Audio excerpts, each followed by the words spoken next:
আসসালামু আলাইকুম। আমার নিজের লেখা একটা উক্তি বলবো, সেটা হলো, হে মানব, রেখে যাও তোমার প্রজন্মকে, রেখে যাও না কেন নিজেকে। আমরা আমাদের সন্তানকে জন্ম দিয়ে দুনিয়ায় রেখে যাই, কিন্তু আমাদের আমরা নিজেকে রেখে যেতে পারি না। কারণ আমরা আমাদের ছেলে সন্তান রেখে যাইতেছি, কিন্তু আমরা নিজেকে রেখে যাইতেছি না।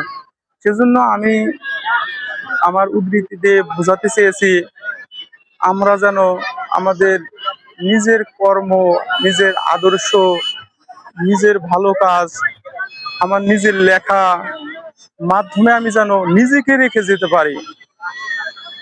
আমার লেখা বা আমার যখন ভালো কর্ম দুনিয়ায় থাকবে, তখন আমাকে মানুষ স্মরণ করবে। আর একটা কথা লিখছি, সেটা হলো, দেহের সৌন্দর্য চিরযৌবনা হয়, যদি দেহে আসা সাময়িক ভাবকে ধ্বংস করা যায়। আমাদের প্রত্যেক মানুষের ভিতরে কাম প্রবণতা জাগ্রত হয়।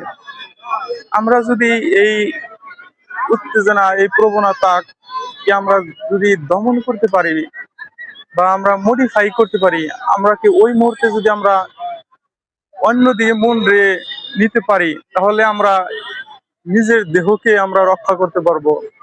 আমার এই দেহকে যখন রক্ষা করতে পারবো, তখনই আমাদের এই চেহারা, রূপ, সৌন্দর্যের প্রকাশ পাবে। সেজন্য আমি এই কথাটার মাধ্যমে বুঝিয়েছি। সেজন্য দেহের সৌন্দর্যের প্রকাশ আমাদের করতে হবে। ঠিক আছে, ধন্যবাদ।